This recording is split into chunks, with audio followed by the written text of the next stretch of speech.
welcome to Let's Be Perfectly Queer. A queer podcast creating space to talk about all things queer. My name is Archie. And my name is Katie. And we are your hosts. Questions of how you identify, seeking answers to clarify. Whether you're queen or somewhere in between, let's be perfectly queer. And I'm back from outer space. No. So welcome back to the podcast. And this week we're tackling a question that's been floating around queer cultures for decades. Were Bert and Ernie from Sesame Street, if you didn't know, actually a queer couple? We are also going to dive into the bigger world of queer coding in kids' TV and media, and I know we've kind of touched on this before, but not to this level. So we're going to look at what it is, why it happened, and why so many of us grew up seeing parts of ourselves in characters who were never officially labelled LGBTQIA+. From best friends who seemed just a little too close, to villains who somehow ended up feeling very stereotypically queer. We're looking at all the ways queer representation found its way onto our screens, even when creators weren't allowed to make it explicit. We'll chat about the impact that has on a queer kid growing up, the characters that had us all asking questions, and why these conversations still matter today. So if you've ever remembered watching your childhood favourite cartoon or show and found yourself thinking, hang on, were they?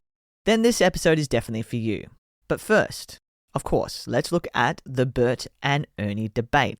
Have you heard of the Bert and Ernie debate? Yeah, I did. It's such an intriguing one because I had never considered it before. I just thought they were two friends. Actually, I thought they were brothers, funnily enough, when I was younger. Mm-hmm. I don't know why I thought they were brothers, but I didn't have a problem with them being anything. I never even considered what they were because they were just two puppets. Yeah, as a kid, I never really thought of them as a queer couple. I just thought they were friends who lived together.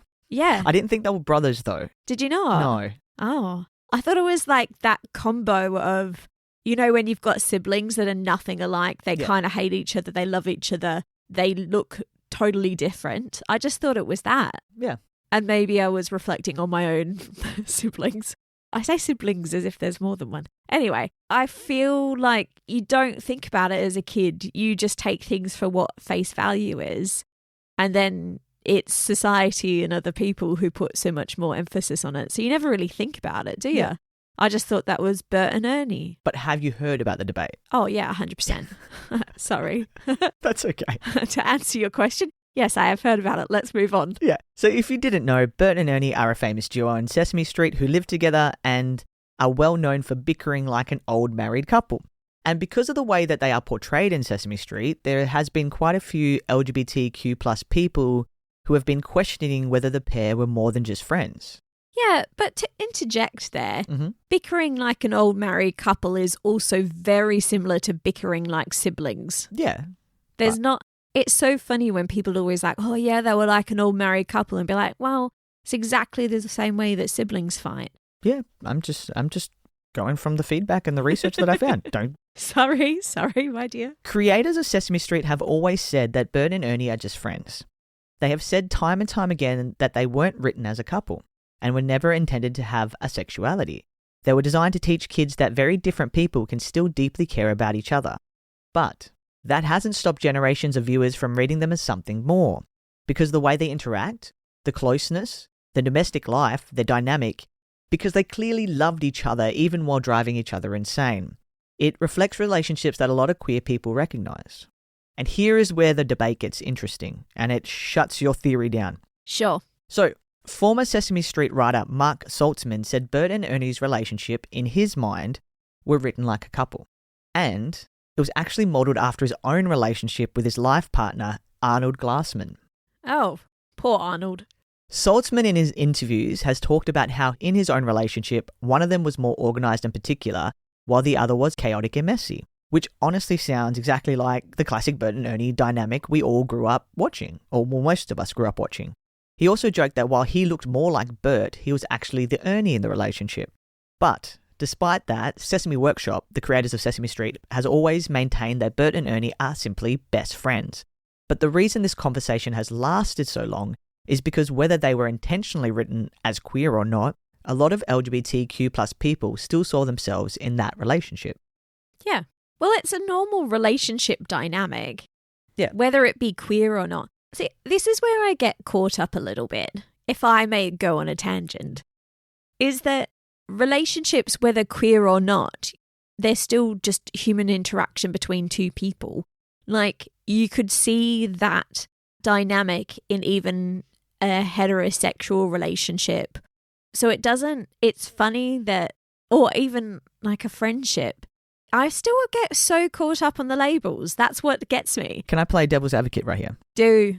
You as a pansexual person would have seen some form of yourself represented in a cartoon or childhood, you know? Does that make sense? So as someone as a gay man growing up, they're like, oh, they look like a gay couple. Does that make sense? Because they don't have that open representation, so they're looking for anything.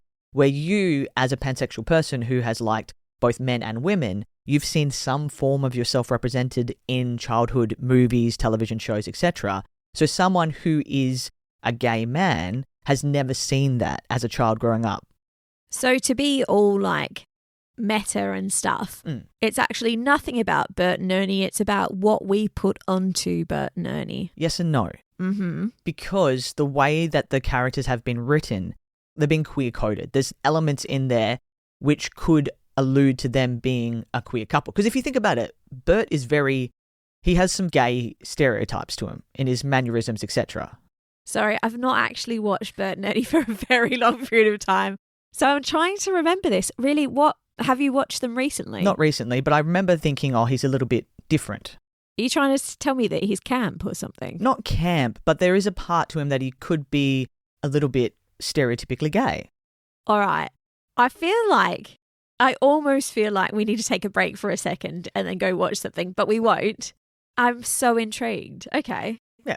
Anyway, if you agree with me, say it in the comments. If you agree with Katie, say it in the comments and we can see who's going to win this argument. Well, no, it's not really argument, this debate. All about winning. But anyway, to move on, in 2013, after the US Supreme Court deemed the Defense of Marriage Act unconstitutional, so the Defense of the Marriage Act was where it declared that marriage solely was a legal union between a man and a woman. And in 2013, that was deemed unconstitutional in America. Yeah. Bert and Ernie then appeared on the cover of The New Yorker, sitting together on the couch, cuddled up, watching the news about the decision. So it's not just some people thinking about this couple as being queer-coded. If some place like the New Yorker has then put them on their cover. Yeah, but it's like chicken and egg, is it not? I don't think so. I think this is coming from a place of you having representation as a kid. As someone who's never had representation as a kid, you see every little sign, all the little queer codings, because you have nothing to cling to. You feel so alone in the world. You feel so separated from everything that I could see Bert and Ernie as a queer couple. Yeah. I think that the writer themselves, even though they were writing on their own relationship, is that they wrote it in such a way that if you weren't looking for it, you wouldn't find it. No. As a child. So I think that, because you know how they took Bert and Ernie off the air for a fair amount of time, didn't they? I feel like they may have. I could be wrong. But it's the fundamentals of, it wasn't in your face. It was like a normal relationship that even though you can see, if you're looking for it and you're searching for representation, you can get it. But also if you're not searching for ideals, you just see it as just a normal relationship. But that's what queer coding is. It's giving signs that they could be more than just friends. But I think that this is like, I see it more like a blank slate. That comes from I know, I get. We're talking in circles. Let's move on. For a lot of queer people, that image felt symbolic. Almost like a quiet acknowledgement of something audiences had been joking about and relating to and debating for decades. Even Mark Saltzman said the cover felt like vindication in a way, even if Sesame Street and Sesame Workshop still deny that they were a couple. So some have said that Bert and Ernie are a clear example of queer coding. There are elements in their relationship that could lead to being a queer couple without overtly saying it. And that's what queer coding is. There are signs, not overt, simple, small, that you can see and you can find. But it all depends on the level of subtlety, does it not? I don't think so. I think if a character is written with any form of queer stereotype, then that is queer coding. And I'm going to go into this more. Okay. So what is queer coding? We've touched a bit about this before, but this idea of Bert and Ernie and whether they were a gay couple ties into something called queer coding. Queer coding is when a character is written or designed with traits that audiences have historically associated with being queer without the character ever actually being confirmed as LGBTQ+. Historically, this happened because creators weren't allowed to show openly queer characters. And this was thanks to the Hays Code, and I've spoken about this on a previous episode. I think it was on our queer baiting episode. But before we get too far into queer coding, it's probably worth giving a quick reminder about what the Hays Code is.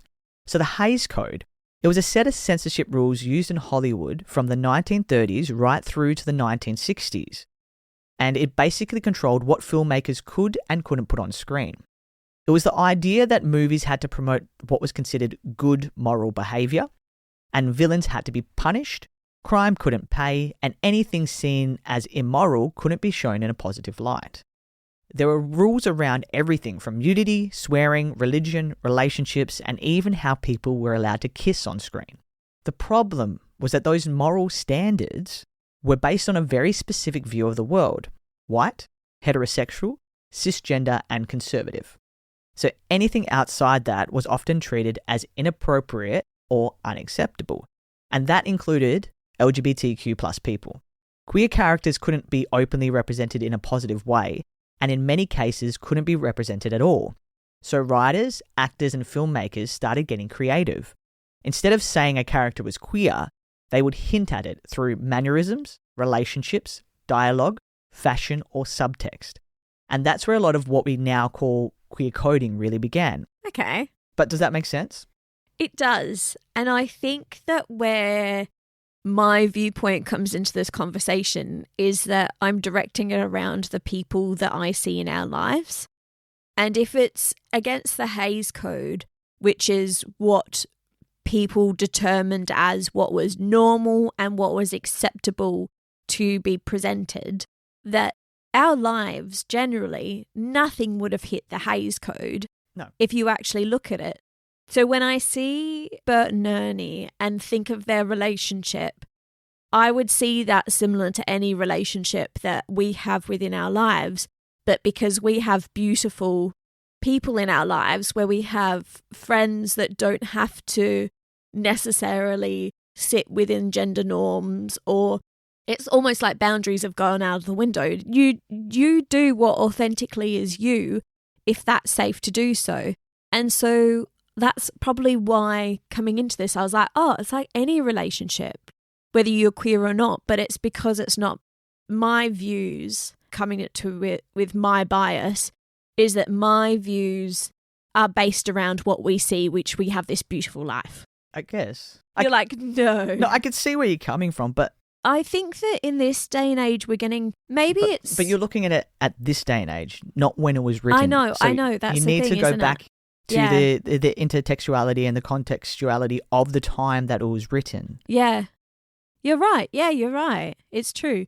Because things are so different with the comparison of what was the world at that point in time.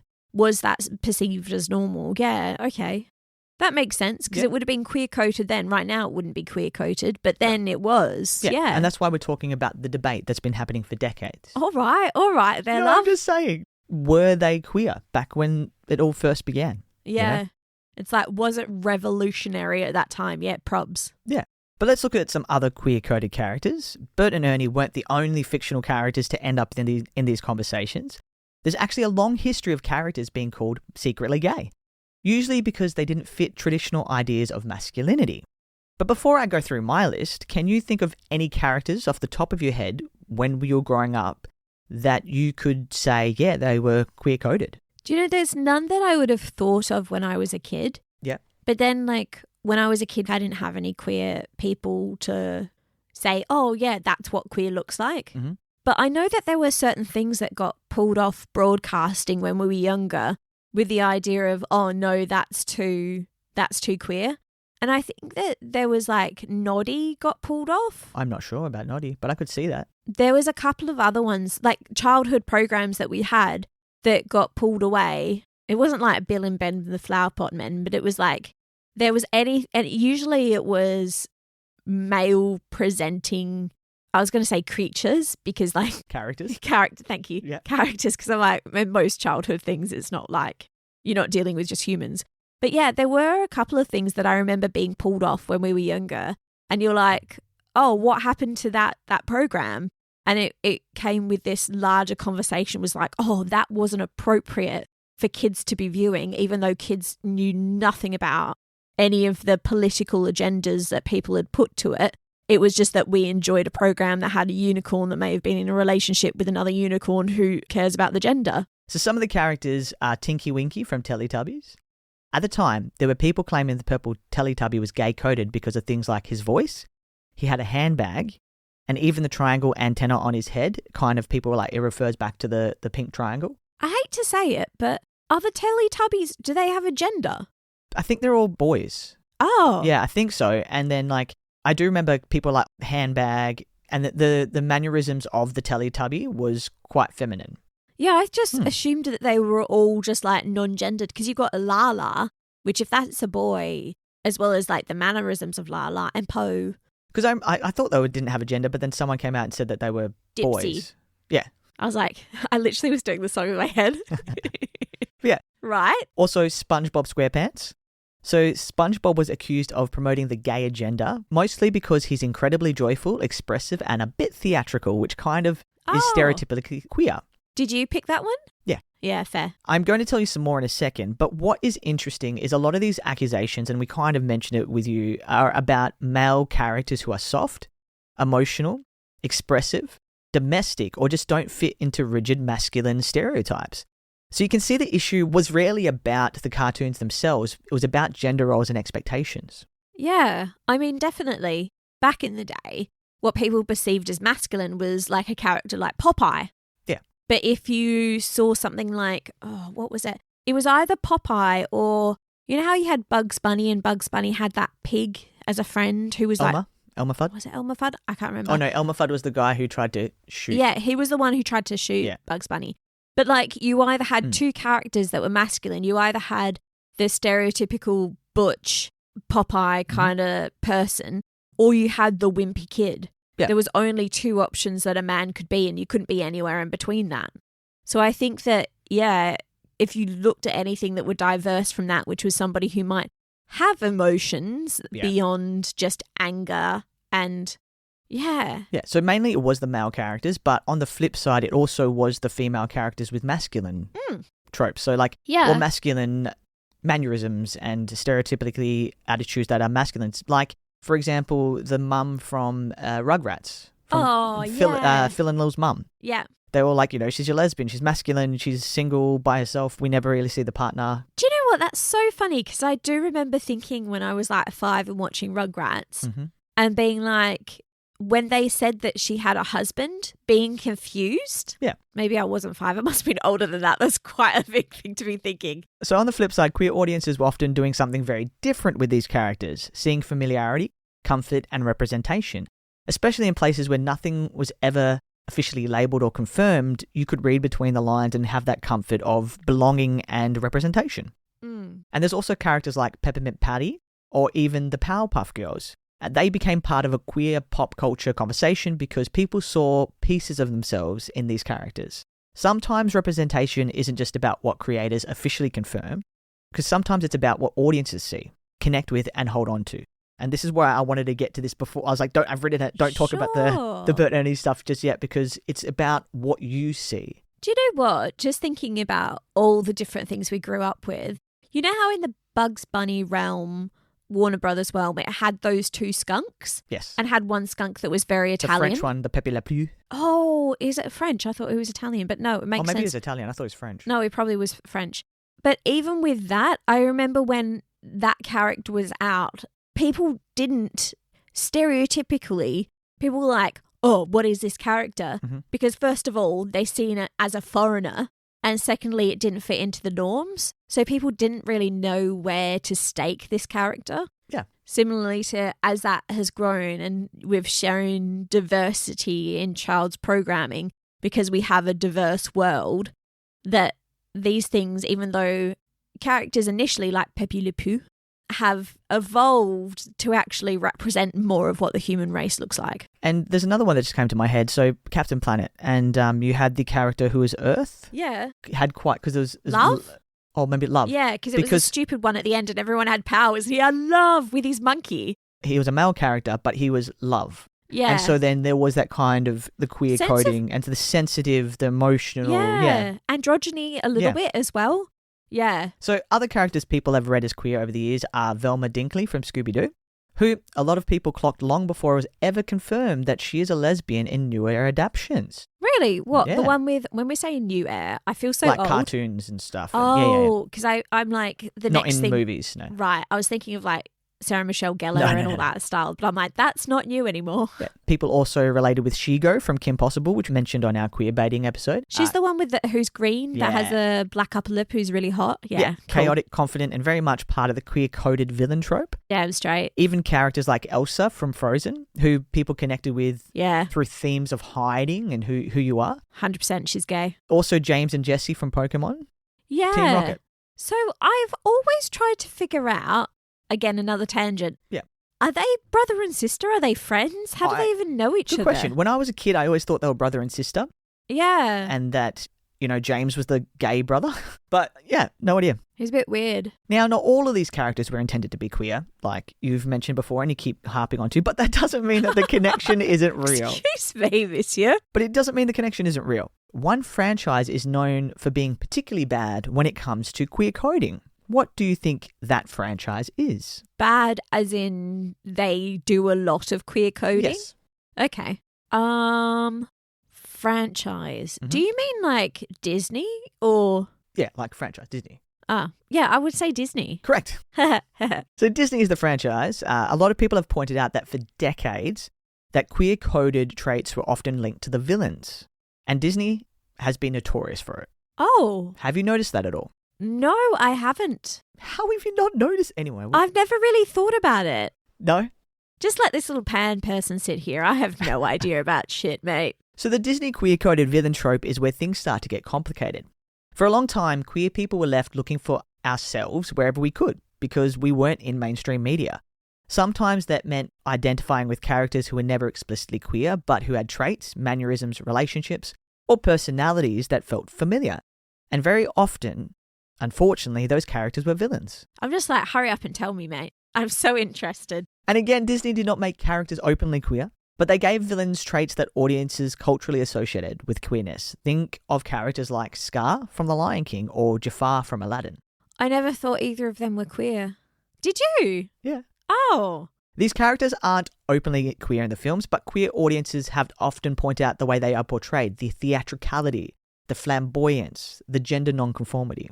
Oh, I guess, right. So it doesn't have to be like, oh, they are a gay character, but it's the traits, the mannerisms that queer people can relate to. Yeah, because you're so right. I always saw Scar as kind of like... He was flamboyant. He was a flamboyant villain. Oh, he was completely theatrical in everything that he did. It was all nonsense and no sense. Like, be prepared. Be prepared is one so a great theatrical. song. And the fact that he had backup singers that were hyenas. Right. Okay. All right. Also, take a look at Captain Hook. Right. When you look at Captain Hook, compared to the characters around him, the other pirates who are loud, rough, Hook is theatrical, elegant, dramatic, and a noticeably more feminine character, especially in the way he speaks and behaves. I always thought that he was staked off. The way that I perceive Hook is that he looks like a French aristocrat. So I guess that links, yeah, sure, yeah. He's polished while the other pirates are messy. He's refined, emotional, expressive, and that difference is what makes him stand out. So maybe he doesn't fully have, he's not as theatrical as Scar, but it's because of the comparison of the people around him, he sticks out and he stands out. And for someone who is queer, that character that sticks out, they can definitely relate with. And I think it was Dustin Hoffman in Hook, when he played Hook with Robin Williams. Him and Shmi actually played into that queerness. Yeah, they talked about it, yeah. Oh, right. Okay, no, I do get you. That's a great Hook, by the way. Yeah, but if you look at that Hook, you can kind of see that. Didn't he also have like a beauty spot? I could be wrong. Maybe. But yeah, so if you could see from that version of Hook, definitely was a bit more. Yeah, no, I do get And it. so they kind of played into that. But a lot of media scholars have argued that Disney used those traits subtly to code Hook as other. So in essence, they're saying because they're perceiving this as normal, therefore what is not normal is something that is not that, and therefore that also represents queer people, which would be relevant to back in the day, potentially. Look at the jumps that I'm making. And because he's the villain, those traits became tied to danger, manipulation, or evil. And it's kind of the remnants of the Hays Code, and I'll talk a bit more about that in a second. The same can be said about Ursula from The Little Mermaid. Right. So Ursula was heavily inspired by the famous drag performer Divine. And once you know that, it becomes really obvious in the performance. The makeup, the body language, the confidence, the campiness, the larger-than-life attitude. Ursula is iconic. A lot of queer people still love her because she's bold, funny, dramatic, and unforgettable. Do you know, it's so funny. I'd never thought she looked like a drag queen. She reminded me of those beautiful, larger-than-life singers that you would see in like New Orleans that just like had these gorgeously fabulous personalities that had these beautiful body image was just like, oh. But again, that's just my bias and like not knowing drag queens at the time. But yeah, right now, yeah, totally. Especially with the new one with Melissa McCarthy, you can definitely see the inspiration. There's as definitely well more as drag queen in the makeup and stuff. Yeah, they've lent towards it, haven't they? Yeah. But for a long time in cartoons, the only characters with recognisably queer traits were the villains. And having queer traits attached to a character who is evil, that sends a message. It sends a message that being different, gender non-conforming, or queer-coded is connected to being dangerous, unnatural, evil, or morally wrong. And that is obviously not a great representation, especially for a young kid growing up. And if the only character a queer kid sees themselves in is the bad guy, that sends a message, even if it's unintentional. A lot of these traces back to the Hays Code. And even after the rules disappeared, the mindset still lingers because it still takes some time to get over. You still have these kind of toxic tropes given to the villain trope of being evil, bad, other. And it's just, it's left over from the Hays Code. And unfortunately, just like anything, it's that hangover effect. And it takes a while for things to change. Yeah. I was just thinking about Spy Kids.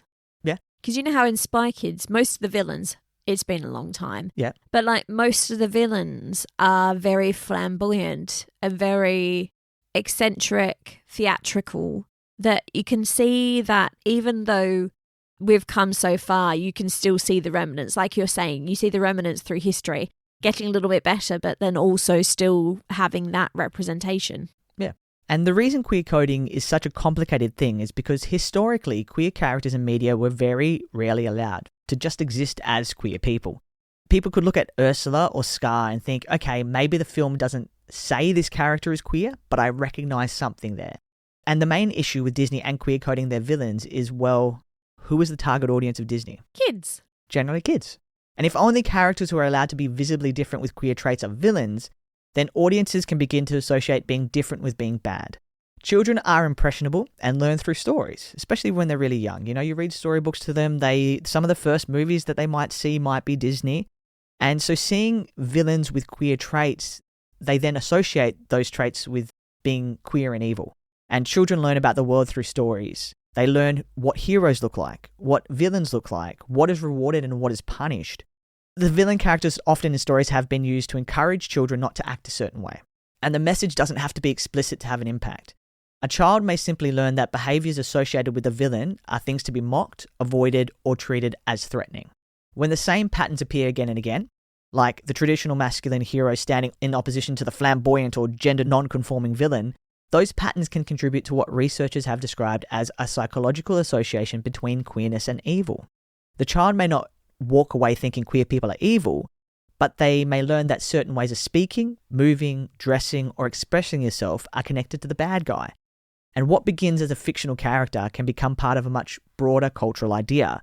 Who is considered normal and who is considered the other? Yeah, that makes sense. I don't think queer coding is automatically bad. In a time when openly queer representation was risky or even impossible, queer coding could give audiences something to recognise themselves in. It could provide comfort, connection, and a sense of belonging. But the problem is, what happens when that is the only kind of representation available? If queer people are only allowed to exist in the margins as villains, outsiders, comic relief, or characters who have to be decoded, then the message becomes much harder to ignore. Queerness becomes the villain that must be defeated by the good guys. Children grow up believing this and may end up having those same social views into their adulthood. And then that puts the LGBTQIA plus community at risk. And now it's much better. We are seeing better representation. We do have queer relationships at the forefront with shows like Heartstopper and the ice hockey one that we still haven't watched. Heated Rivalry. Heated Rivalry. So, queer characters are no longer on the side. Yeah, but if you're still thinking about it in that way, let's look at Disney, for example. Yeah. So, unless my brain deceives me, has there been any open Disney characters? They're still all queer coded. Yes. Because if you look at Luca, yeah, can't remember if this is Disney or Pixar, but anyway, if you look at Luca recently, then there's queer coding to that, which we all identify, but it's not open, which, understanding we're talking about children here. Yeah. But then even if you're looking at recent movies, I've not seen as much representation that would reflect what the world is today. In the same way as you don't get representation in cultures as much, apart from finally we're getting some representation for our Asian minorities, but it's still not representing what family dynamics look like, what relationships look like in our big blockbuster Disney movies. No. We're seeing it maybe in the smaller shorts that get popped out, but it's not, we're still not seeing the representation that I say that we should to that level. And I think maybe it is still because Disney as a franchise is still associated with children, and the world at the moment and continues to still think that, the LGBTQIA plus community is indoctrinating kids, which it is not true at all. If you look at all the Disney movies, it's been the opposite. Yeah. But I think with Disney as a franchise, they're not brave enough to actually make their first queer Disney film. I think there wasn't the character like was it Disney where there was the police officer who mentions her wife? Or was that Pixar again? I think it might have been Pixar. Yeah. Wasn't it it wasn't Fernando or something? Yeah, I think it was Fernando, wasn't it? Yeah, I can't remember. And they mention, the wife, the copper pulls them over and mentions the wife or something. That's the whole thing, is that it's just those normal bits. Yeah. Like it's just the small references because that's what life represents. That's all. We're not asking for people to be doing PDA on a Disney movie, which isn't appropriate because you don't have PDA on Disney movies. It's just the small representation of what the world looks like. Yeah. And also, if the characters you secretly see yourself in are always the villains, you learn quickly that you don't want to be a villain. Yeah. And so you want to be the hero. You want to be the character everyone celebrates, the one who gets the happy ending, gets the love story, gets admired and gets accepted. And when queer-coded traits are constantly attached to characters who are mocked, isolated, or evil, a lot of kids start to hide that part of themselves. And when you rarely see queer people as the hero growing up, it can make it much harder to imagine yourself deserving things like happiness, love, or acceptance in real life. I know growing up, when I was starting to work out that I was queer around 11 and 12, I hid a lot of parts of myself. I tried to mold myself. I lost myself for a good 10, 15 odd years trying to fit into what society thought I should be. And then when I did come out, I then tried to do the opposite. It's is this what people want me to be? Because I didn't have any positive queer representation. What I had was the L word, and that's toxic as all hell in these days. But when you don't have that positive queer representation just in regular relationships, I tried to take on some of those traits and it wasn't me. Yeah. And so when you are a kid and you hide yourself, that's a lot. It's a big burden to bear. You look for role models, and if you don't have role models that represent what you look and feel like, then you have to take them from other things or try and make a square fit into a circle, which just doesn't happen. It doesn't work. And then you end up feeling more distorted with loss of self. Yeah. And that's why the history of queer coding is complicated. It's not all bad. It's not automatically all bad. Sometimes it has given queer audiences characters to connect with at a time when they had no one to connect with. And when representation just wasn't available. But if the only characters who are allowed to be queer-coded are villains, then that's problematic. And that's why queer representation in children's media matters so much now. Because when kids actually see LGBTQ plus characters portrayed positively, not as jokes, not as a hidden subtext, not as the villain, it helps them understand that their identity is normal, valid, and worthy of being seen. For queer kids, that representation can be incredibly affirming. And for non-queer kids, it helps normalize differences and build empathy early on so they aren't the weird kid in the playground. But I also want to add to that fact is that it allows people to have the ability to be who they are, feel the emotions that they feel, act how they feel, rather than having to fit into norms which may not represent who you are. Yeah. So it's not even just for the queer community, it's for every kid out there to be able to feel how they want to feel rather than bottle it up and end up having anger management issues later on in life because they don't know how to deal with their emotions, which are natural and human. Yeah. And there is no doubt that media shapes kids and it shapes the way that kids understand the world. And the stories that we grow up with, the stories that we hear, it teaches us, whether we realize it or not, who gets to be the hero, who gets the rewards, who gets accepted, who is weird and who doesn't belong, and who is the other and needs to be ostracized. And for a long time, queer kids were often told, you don't belong. You belong in the shadows, or you're the villain. And that's why now seeing more openly positive LGBTQIA plus representation feels so more important. And it's so much more important to a lot of people, not just queer people, because then it allows those younger minds who are non-queer to have empathy and understand that they're just human. They're not evil or other. They're just human. And I guess that this is, again, like so far off, but if you're looking for this is what is represented as good and this is what is represented as bad, people have a harder understanding of when people are murderers or people go and do bad things, but they don't hit the norms of what you've been told is actually bad. Mm-hmm. And this is why you sometimes in bringing it forward to what the world looks like now and the things that we deal with as adults, is that you have people who have been charged and then people are like, oh no, but they don't fit my stereotype.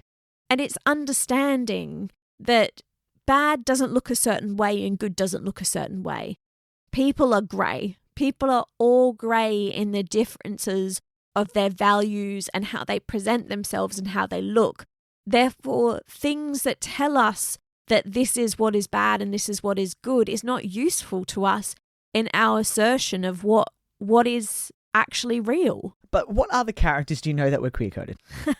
You're like, there's no segue. Like, this was supposed to be a light-hearted kind of like thing, and then you're like, you went real deep. What other characters do you know that were queer-coded? I never thought about it. I actually never thought about it. I think there was certain ones like Kim Possible that would always sit in my brain, but there's nothing that really 100% comes to mind. I guess when, The Emperor's New Groove, Mm-hmm. looking at the Emperor, which I can't remember if he's got a name or not, I would have been like, Cusco. Oh, Cusco. Yeah. Cusco's poison. Yeah. Poison for Cusco. I would have thought, yeah, probably he's a bit queer-coded. Yeah. Also him from Powerpuff Girls, because didn't he wear heels?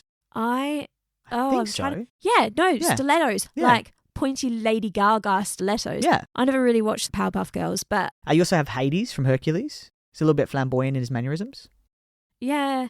I guess I find it harder looking at him and being like, oh yeah, he's Yeah, queer. but it doesn't have to be. He's really angry, which is so associated with a masculine feeling that's why I don't perceive him as like being queer-coded, which is so funny because it goes down into this is what masculine is, this is what feminine is. You've also got Lord Farquaad. Oh, mate. Super feminine. Super Mate. queer-coded. Yeah.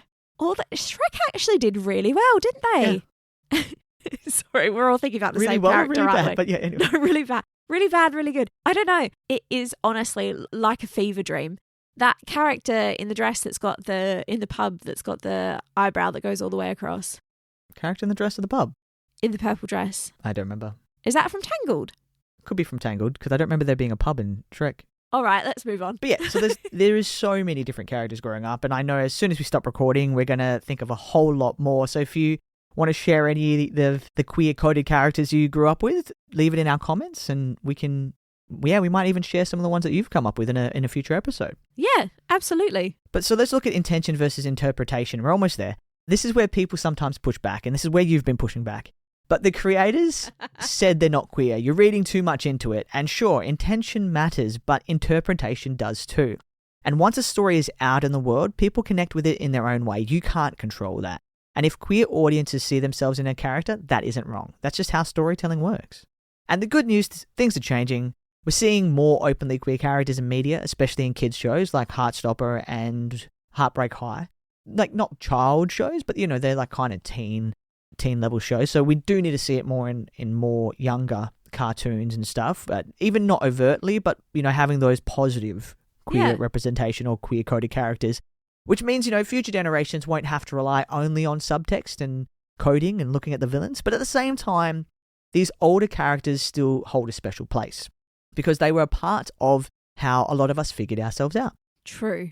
So to wrap this episode up, were Bert and Ernie queer? Honestly, Katie says no, but that doesn't really matter. Excuse me. I say I don't want to define a relationship that I'm not involved in. What matters is what people saw in them.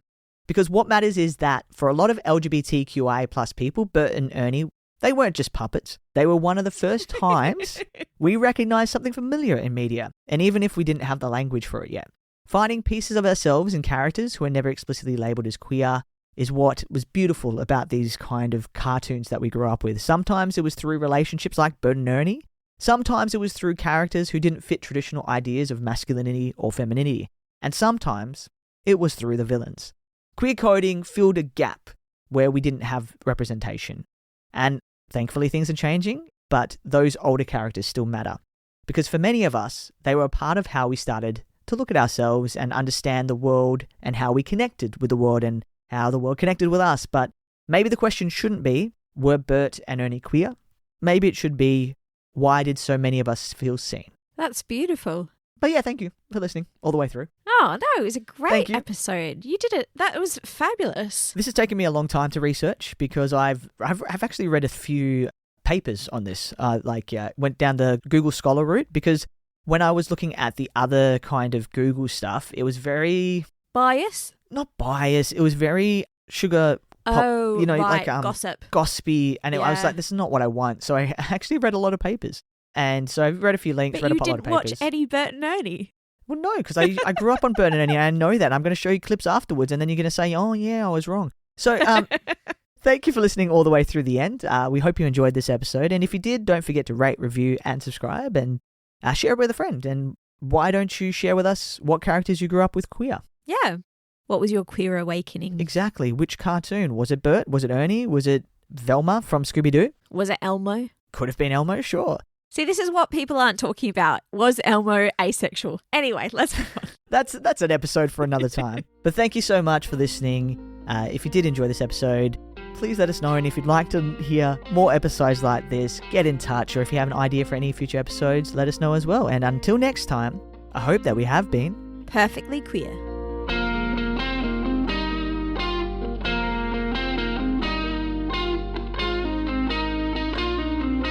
Let's be perfectly queer.